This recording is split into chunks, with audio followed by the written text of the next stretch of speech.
My name is Susan Stewart. Yes, I'm a comedian. I'm also an author and a speaker.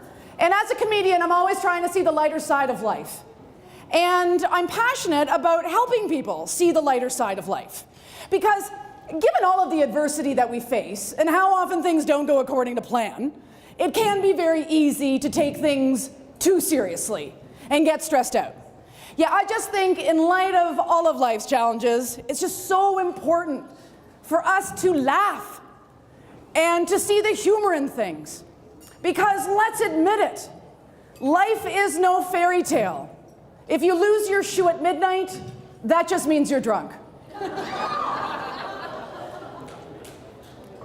I mean, really, I think that's why laughing matters.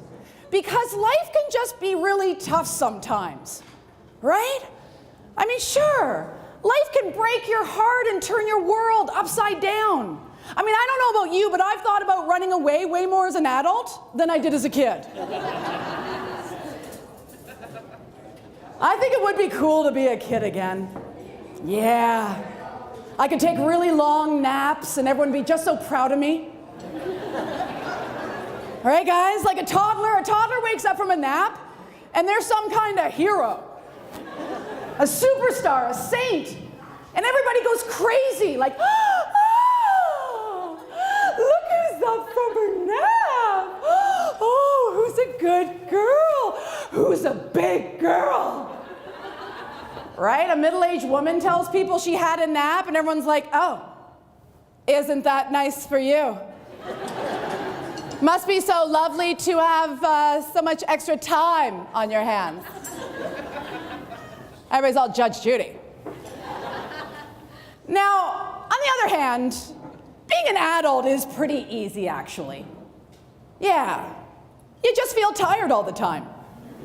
And then you tell people how tired you are. And then people tell you how tired they are. All right, guys? You're tired. I'm tired.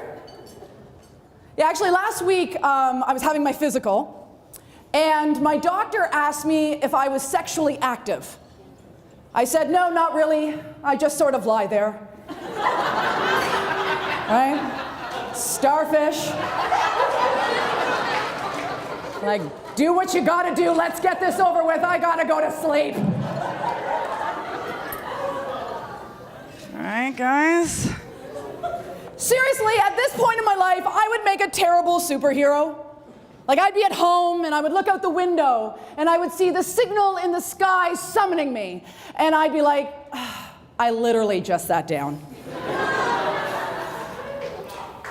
You know what?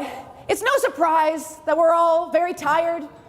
I mean, right? Like, our days are full of like work, responsibilities, taking care of our families. Yeah, you never realize how boring you are until someone asks you what you do for fun. Have you ever had that moment? You're like,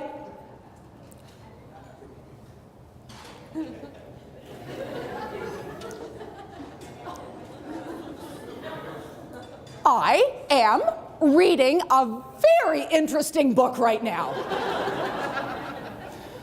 Well, it's tough to have this like exciting, fun-filled life when you've got a lot to do, right? Right, we're busy. Right, you guys are busy? Yeah. Now, does anybody else here find it ironic that we're busier now than when we had to churn our own butter?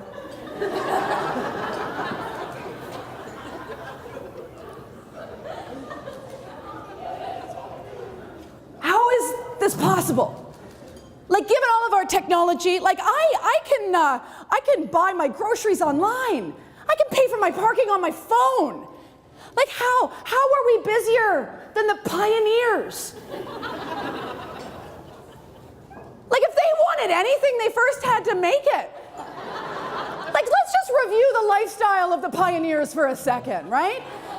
Because those were really busy times. Those were busy people. Like, they had to like build their own homes. They had to like grow their own food. They were sewing and knitting their own clothing. They even had to make their own candles. And not for the sexy reasons. No, they weren't making candles to set a mood or create an atmosphere. No, they were making candles so they wouldn't walk into a wall late at night, just so they could make their way to the bedroom. The thing is, they didn't have to deal with email. No, they didn't have to maintain their online presence. Right? They didn't have to do status updates. Like when a pioneer was churning their butter, they weren't churning their butter with one hand and taking a selfie with the other. Right? Yeah. You know what? This whole social media thing has gotten way out of hand. Like, I'd love to have a dog, but I don't have time to manage its Instagram account. Yeah, and you know what? There's some more irony for you. We will spend all this time looking at photos of people's, like, kids and their vacations and their selfies, but we don't want to talk to them.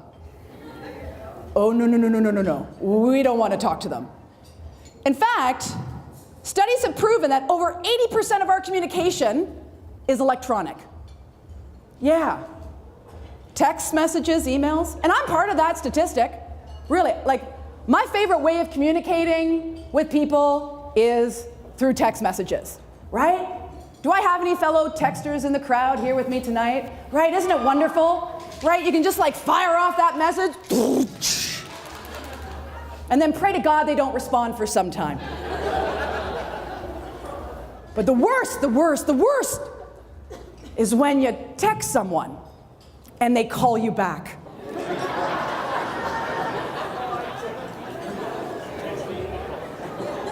The audacity. But the thing is, you gotta answer that call. They know you're holding your phone. You just texted them. Yeah, I know there are some times when you do have to call someone. I know that sometimes it's just not appropriate to be discussing a certain matter in a text message, right? Right, so I grab my phone and I dial the number, and as it's ringing, I do the prayer. Anybody else here doing the voicemail prayer? Please don't pick up, please don't pick up, please don't pick up. One more ring and I'm a free woman. Do you ever strategically call someone's landline when you're pretty sure they're going to be out somewhere? Now, you're probably sitting there right now thinking to yourself, who the hell has a landline, right? Okay, so raise your hand if you've gotten rid of your landline and you just have smartphones at home. Let me see ya. Look at that. That's amazing, eh? That's amazing. I knew that was coming, yeah. The thing is, though, you can't hang up on people like you used to, right? Like when someone seriously pisses you off in a phone conversation, gone are the days of smashing down the receiver, making it ring in their ear. Yeah, it's just not the same when you violently press end call.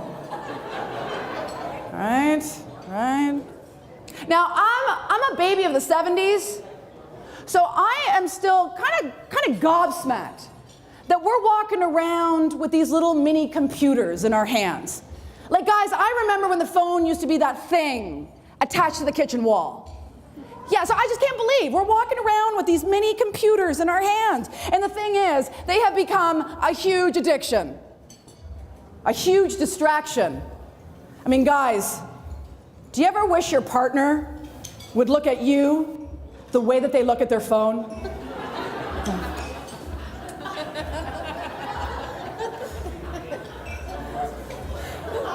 I'm just saying, some days I get very jealous.